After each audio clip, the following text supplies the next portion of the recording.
अच्छा, ये जो है determination of psychometric properties and assessment measures in research. जब भी कोई रिसर्च करते हैं ना, तो हमारे पास कोई भी काम कर रहे हैं तो हमें पता होना चाहिए कि ठीक कर रहे हैं, ठीक जा रहे हैं या नहीं, और ये बिल्कुल वैलिड है या नहीं। तो उसकी असेसमेंट करने के लिए कि क्या हमारा काम ठीक जा रहा है या नहीं, गलत तो नहीं कर रहे। तो सबसे पहले ये साइकोमेट्रिक प्रॉपर्टीज़ में हम दो चीज़ें पढ़ते हैं, एक वैलिडिटी और रिलायबिलिटी। तो हमारा जो भी टूल हम यूज़ कर रहे हैं वो वैलिड है, रिलायबल है, ये चीज़ ठीक है। तो वैलिड जो होता है मतलब होता है कि वैलिड का मतलब है बिल्कुल सही काम कर रहा है, उसकी हालत ठीक है। जैसे कि एक आप वेट मशीन ले रहे हैं, तो उसके बाद आप उसको वेट चेक करते हैं, सुबह भी आप 70 आ रहा है, शाम को भी 70 आ रहा है, और रात को करते हैं 70 आ रहा है, एक जगह पे प्लेस करते हैं, दूसरी जगह पे प्लेस करते हैं, 70 आपका केजी वेट आ रहा है। तो ये वैलिडिटी है। ट्रूथफुलनेस, कितना सच बता रहा है। और रिलायबिलिटी क्या है कि ये रिलायबल है, आपने इंस्ट्रूमेंट को चेक कराया है कि क्या ये असल इंस्ट्रूमेंट्स जो हैं उनके मुतालिक ये ठीक काम कर रहा है या नहीं कर रहा। बार बार यही रिज़ल्ट रिप्रोड्यूस करता है, और हर कोई करेगा तो यही आंसर आएगा, ये आंसर दुरुस्त देगा तो दैट इज़ रिलायबल। मतलब एक काम जो आपने किया है, किसी बंदे का वेट किया, अगर वो बार बार 70 आ रहा है तो ठीक आ रहा है, तो वैलिड है। और उसके अलावा वो वाकई ये असल में ही दुरुस्त है, और बार बार जो मर्ज़ी उसका चेक करे, उस बंदे का वेट तो उतना ही आएगा, तो ये रिलायबल है। अच्छा, इस्टेब्लिशिंग साइकोमेट्रिक प्रॉपर्टी क्या है, इसकी बड़ी इंपॉर्टेंट है रिसर्च के डाटा में।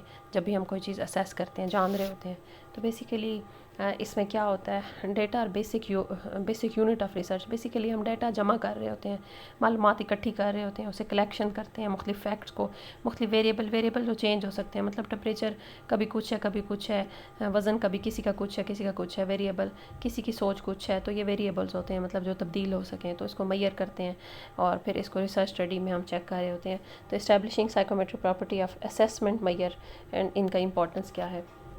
अब क्या है, दो तरह की बेसिकली रिसर्च है, क्वालिटेटिव है, क्वांटिटेटिव है। क्वालिटेटिव में हम क्या करेंगे, एक्सप्लोर करेंगे हम, ठीक है, और डायरेक्ट क्वेरी करेंगे, डायरेक्ट जाके सवाल करेंगे, और प्राइमरी डेटा हम खुद जमा करेंगे। तो ये हो गया क्वालिटेटिव, यानी प्राइमरी डेटा भी हमने खुद जमा करना है, और डायरेक्ट जाके सवाल जवाब भी हमने खुद करना है, और ख़ुद ही जाके खोज निकालनी है। कैसे करना है, इंटरव्यू करके, खुद जाके लोगों को ऑब्ज़र्व करके, केस स्टडी, किसी एक बंदे का पकड़ लिया, मुजरिम है, उसकी पूरी केस पढ़ लिया, या कोई बीमार है उसका पढ़ लिया। केस हिस्ट्री मेथड, यानी कि उसकी पूरी हिस्ट्री पहले ली, पहले की और बाद की बातें। केस स्टडी अभी मौजूदा दौर से आगे जाना, केस हिस्ट्री उसकी फुल के फुल पीछे से आगे तक पढ़ना। अब क्वांटिटेटिव रिसर्च में ऐसा नहीं होता, ये कन्फर्मेटरी रिसर्च होती है, और बेस्ड ऑन हाइपोथेसिस, कोई हाइपोथेसिस ले लिया, मफरूज़ा ले लिया, और उसके ऊपर चेक किया कि वाकई ये ठीक है या नहीं है। पहले आपने मफरूज़ा बना लिया कि जो कोरोना वायरस जो है, जो डिजीज़ आई है कोरोना वायरस, ये शायद एक वायरस की वजह से है। फिर आपने स्केल डिज़ाइन किया, ब्लड टेस्ट चेक करेंगे, ये करेंगे। फिर क्वेश्चन ईयर बनाया, यानी कि आपको सिम्टम्स पूछी उनसे, क्या होता है तुम लोगों को, ठीक है, चेक लिस्ट बना ली, उनको चेक किया। फिर इन्वेंट्रीज, यानी कि सारी की सारी डिफरेंट तरह की आपने ना चेक लिस्ट बना के डिफरेंट मौजूआत को और डिफरेंट चीज़ों को चेक किया प्रैक्टिकली जाके। तो दैट इज़ क्वांटिटेटिव रिसर्च। कि ब्लड टेस्ट में कोरोना कितना था, शुगर कितनी थी, ब्लड प्रेशर कितना था, ये सारा कुछ हो गया। तो इसके लिए फिर हम डिफरेंट तरह के स्केल यूज़ करते हैं। स्केल एक होता है नॉमिनल, यानी कि बाइनरी स्केल का मतलब होता है सिर्फ दो लगा लिए, दो बाई मतलब दो, लड़का लड़की के, लड़का क्या कहता है, लड़की क्या कहती है। या फिर हम कहते हैं कि मल्टी नॉमिनल का मतलब होता है कैटेगरी बना ली, जिसमें सिंगल, मैरिड, अब दो नहीं लिख सकते हम, single married, single girl, single male, यूँ भी लिख सकते हैं। इसकी बहुत सारी कैटेगरीज बना ली। फिर है ऑर्डिनल स्केल। ऑर्डिनल स्केल में ऐसा नहीं होता, जैसे अभी हमारा जो टेस्ट हुआ ये ऑर्डिनल वाला था, तो एग्रीड, नॉट एग्रीड, ये चीज़ें, नेवर, सम टाइम, ये चीज़ें होंगी। जो हमें अभी हुआ है वो ऑर्डिनल है। हमारा भी उन्होंने असेसमेंट लिया है ना, कि ये फॉर्म फिल करके दें। फिर इंटरवल स्केल का मतलब होता है zero doesn't contain zero. Zero का मतलब यही होता है कि इसका मतलब असली ज़ीरो नहीं है, बस खाली वैसे ज़ीरो है ना। मतलब हम किसी का एप्टीट्यूड चेक कर रहे हैं 0 से लेके 100 तक, कि हमने खुद ही रख लिया कि अगर, या हम के रेस वाले के कर रहे हैं, तो हम कहते हैं कि फ़र्ज़ किया 15 किलोमीटर तक आराम से दौड़ सकता है, तो 0, उससे आगे तो 1 2 3। तो ज़ीरो का मतलब असली ज़ीरो नहीं है। रेशो स्केल में ज़ीरो का मतलब असली ज़ीरो है, यानी 0 डिग्री सेंटीग्रेड, 1 डिग्री सेंटीग्रेड पर टेम्परेचर मैयर करते हैं तो असली ज़ीरो है वो। नॉमिनल जिसमें आएगा नाम, लड़का लड़की, ये चीज़ें। ऑर्डिनल बहुत अच्छा, कम, agreed, not agreed. Invert interval जिसमें 0 1 2 3 नंबर आएंगे लेकिन ज़ीरो असली ज़ीरो नहीं होगा। रेशो जिसमें असली ज़ीरो ज़ीरो होगा। तो what is concept of is measured become construct variable. अब ये वेरिएबल तैयार हो गए हैं, अब ये वैलिड है या नहीं, कितना सच्चा है, कितना सच्चा है तो हम इसको कहते हैं वैलिड। और सच्चा कितना है तो क्या है, a valid measure a construct is one of the measure that claims design to measure. मसलन रिएक्शन टाइम, साइकोलॉजिकल मैयर, ये एनजाइटी, डिप्रेशन, कितना वैलिड है, दुरुस्त है या नहीं। फिर रिलायबिलिटी, हम उस पर कितना यकीन कर सकते हैं। ठीक है, वही मैंने आपको बताया था कि अगर एक मशीन ले ली, सुबह भी 70 शाम भी 70, हर टाइम आपके 70 kg आ रहा है, वैलिड है। रिलायबल मतलब ये इंस्ट्रूमेंट भी ठीक है या नहीं, इसको बाकी से चेक करें। आपका टेम्परेचर सुबह शाम 100 दे रहा है या 101 दे रहा है, 101 दे रहा है, लेकिन आप इसको रिलायबल चेक कराएं किसी से कि आपका ये टूल भी ठीक है या नहीं। कंसिस्टेंसी ऑफ स्कोर, बार बार वो जहाँ भी दें वो दुरुस्त करके सही करके वही जवाब आते हैं हर कंडीशन में। आप बाहर जा रहे हैं, अंदर जा रहे हैं, लेकिन टेम्परेचर चेक करें वही आ रहा है तो फिर रिलायबल होगा। तो दोनों चीज़ें होनी ज़रूरी हैं। Deciding using assessment method already establish tool. अब अगर आपने किसी चीज़ को असेस करना है तो पहले से टूल मौजूद है, आप नेट पे जाएं, सवाल निकाल के आ जाएं, सवाल नाम में आपको मिल जाएंगे गूगल फॉर्म की शक्ल में, वो होता है already establish tool. Assessment measures वो भी आपको मिल जाएंगे। ट्रांसलेशन कर सकते हैं, और इंग्लिश में आप उर्दू में कर लें, बाज़ों का तो कोई सराइकी पंजाबी में भी कर सकते हैं, तो वो अपनी ज़बान के मुताबिक। फ़र्ज़ किया वहाँ की और है जो है नॉर्म्स और है, यहाँ की और है, वहाँ सवालनामा और बनना चाहिए, हमारे तो उस तरह के नहीं है। मसलन जैसे वो कहेंगे आपके कितने फ्रेंड्स हैं, तो हम तो ये सवाल नहीं पूछ सकते किसी लड़की से आपके कितने फ्रेंड हैं, वो कट हो जाएगा ना, मेल फ्रेंड, तो वो वहाँ पे होता है, तो इसलिए हमने अपने हिसाब से उसको एडॉप्टेशन कहते हैं उसको। ठीक है, फिर क्या है, स्टेप फॉर टूल ट्रांसलेशन। अब उसकी ट्रांसलेशन करते हैं फॉरेन लैंग्वेज से। अब मतलब क्या करेंगे, उर्दू से इंग्लिश में ट्रांसलेशन करेंगे। अब देखें इसकी तुक भी बन रही है या नहीं, फिर क्या करेंगे, बैक भी ट्रांसलेशन कर सकते हैं, बैकवर्ड ट्रांसलेशन। फिर उसी उर्दू को दोबारा इंग्लिश बनाएं तो दोबारा वही सेंस बनती है। मतलब ये ना हो फिर कि आप जो है ना सवाल के जवाब वहाँ से सवाल ट्रांसलेट कर रहे हैं, उसकी तुक की अलग हो जाए। तो फॉरवर्ड ट्रांसलेशन, बैकवर्ड ट्रांसलेशन ये होती है। Pilot testing, validation. वैलिडेशन का मैंने अभी आपको बताया, क्या वो वैलिड है, बैक किया है तो क्या वही के वही जवाब उसी तरह प्रोड्यूस हो रहा है तो वैलिड है। ये ना हो कि बेतुका बन जाए तो वैलिड नहीं है वो।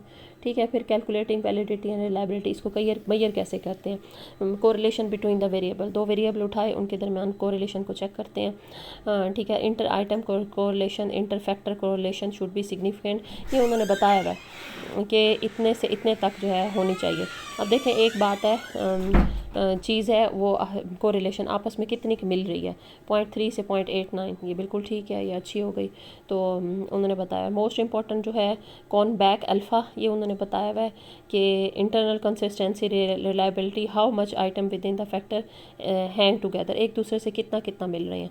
मतलब आप बिल्कुल 100% पुरानी चीज़ों से तो नहीं मिल सकते पहले भी किसी ने रिसर्च की थी और आप उसी टॉपिक पे कर रहे हैं और आपका 100% सेम आ रहा है तो ये नहीं है, गलत है। तो आपका जो है ना 0.70 सफिशेंट है, 0.80 असली रिजल्ट से अब मिल रहा है, 0.85 ये भी ठीक है। लेकिन 100 का मतलब है आपने तो उसी को दोबारा पैदा कर दिया। जो पहले एक बंदे ने रिसर्च की थी, आप भी 100/100 दे रहे हैं, वही वैसे का वैसा रिजल्ट दे रहे हैं 100%, तो फिर इसका मतलब है आपके और उसके रिजल्ट में कोई जिद्दत नहीं है, कोई चेंज नहीं आई। तो इसलिए कुछ ना कुछ पुराने रिजल्ट से जो डिफरेंट हो रहा है, दैट इज़ अल्फ़ा। अल्फ़ा यही है कौन बैच अल्फ़ा, इसलिए इसको कहते हैं कौन बैच अल्फ़ा कहते हैं इसको। ठीक है, अब क्या है, जर्नी बताया हुआ है टेस्ट डेवलपमेंट की। नंबर 1 टेस्ट की कंसेप्चुलाइजेशन, आप उसे समझें, फिर उसकी कंस्ट्रक्शन, फिर आप उसको कंस्ट्रक्ट करें, फिर पायलट यानी जो सवालनामा आप बना रहे हैं उसको आप करें, और फिर फाइनल वर्जन में ले आएँ, और लार्ज डाटा वैलिडेशन, और फिर सारे डाटा को चेक कर लें। फिर क्या है, अप्रोच क्या होनी चाहिए, ट्रू रिप्रेजेंटेटिव सैम्पल, यानी कि आपको असली एक सैम्पल लेना है 10 बंदों का, जैसे आपने सैम्पल लिया है, थॉट्स, सेल्फ टॉक और in behavioural term. The beginning of an educational psychological test can be, ये इस तरीके से जो है इसको स्टार्ट किया जा सकता है। ठीक है, ये फिर आपको बाद में बताते हैं। टेस्ट कंसेप्चुलाइजेशन क्या है, एक ऐसा प्रोसेस है of development and clarification of concept. Basically conceptualisation का मतलब होता है आपको पता हो, जानना हो, आपको अच्छी तरह मालूम हो कि आप कर क्या रहे हैं, तो ट्रू हो। ठीक है, और आपकी थॉट जो है सेल्फ टॉक और बिहेवियरल टर्म्स जो है ये इसमें आता है। ठीक है, इसमें आता है, इसका मतलब ये है आपके अपने आप से बातचीत क्या हो रही है, जो होती है कंसेप्ट कॉन्सेप्चुलाइजेशन, थॉट्स क्या हैं, अपनी सेल्फ टॉक क्या है, आपके बिहेवियर अंदर से क्या है, ये आ जाता है उसमें। अच्छा, टेस्ट कंस्ट्रक्शन कैसे करते हैं, mode of statement of questions अब आपने बनाने वो कैसे बनाएंगे। Decide whether the question year would contain, दो चीज़ें, क्या उसमें स्टेटमेंट है या सवाल है, कोई बात बताई हुई है या कोई सवाल है, ठीक है। The item is most basic building block of the test, यही सबसे अहम है। और कि क्या है, results in the item bank, items are worthy, वही जो आपके पास आइटम है क्वेश्चन के अंदर स्टेटमेंट्स हैं वही बहुत अहम है। The best item is the one that provide the most direct means of मेयरिंग the direct learning outcome, सबसे अच्छा सवाल वो होगा जो कि आपको डायरेक्टली एक देता है कि आपको सही जवाब मिल जाए। The most extensive time consuming step is item development, और यही आइटम सवाल को डेवलप करना ही सबसे ज़्यादा, जो आइटम्स आपने टेस्ट के सवाल बनाने हैं सबसे टाइम कंज्यूमिंग है, ये सबसे बेस्ट टाइम आपको इस पर देना चाहिए कि जो आप टेस्ट बना रहे हैं जिससे आपने सारा वो करना है। अच्छा, good item is valid and reliable, जो भी आपने चीज़ बना ली है, आप सवालों के जवाब ढूंढ लिए हैं तो वो कैसे होने चाहिए, वैलिड भी होने चाहिए और रिलायबल भी होने चाहिए। सबसे पहले तो आप कंटेंट वैलिडिटी आप चेक करें कि जो आपने कंटेंट लिखा है वो हो। Face validity, does the instrumental look like will measure what it's suppose to measure, पहली बात तो ये है कि जो आप कर रहे हैं वो एग्जैक्टली सही कर रहा है। दूसरा, जो इंस्ट्रूमेंट वही चीज़ ले रहे हैं जो कर रहा है, मतलब आप चेक करने जा रहे हैं, पानी के लीटर्स चेक करना है, आप उठा के इंस्ट्रूमेंट ले गए हैं वेइंग बैलेंस, तो वो आपने तो लीटर चेक करने थे, तो आप जो आपने कोई ख़ास मौजू चेक करना था, आप चेक कुछ और कर रहे हैं। फेस वैलिडिटी ये है कि जो चीज़ चाहिए वही आप जाके चेक करें, आप चेक करें उनकी एंजाइटी और आप जाके उसका टेम्परेचर चेक करने लग जाते हैं, ऐसा नहीं होता। और content validity, does content of the items accurately reflect the underlying construct, जो आपने बात सोची थी उसी को वो बता रहे हैं और सही मायनों में बता रहे हैं। फिर एक्सपर्ट एवेलुएशन भी ले लें कि अगर कोई सेंसिटिव आइटम है तो वो आपको जो सीनियर है वो बता देंगे कि आप जो काम करने जा रहे हैं वो सही है या नहीं है।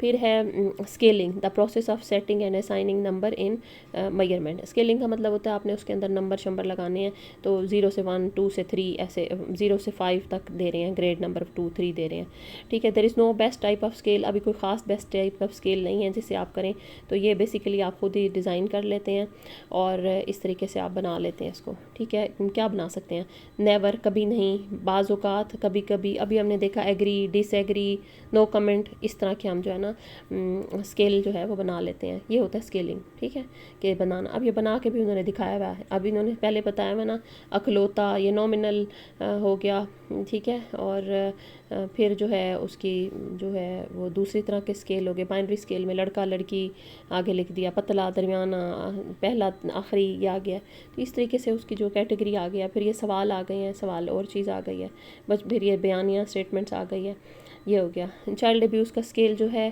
Sign plus correlation with depression, यानी कि उसके साथ प्लस लगा दें, उसको डिप्रेशन है, हाँ जी है, और अगर नेगेटिव लगा दें अगर एंगर है उसमें बच्चे में, तो ठीक है। तो इस तरीके से पॉजिटिव नेगेटिव भी आप लगा सकते हैं।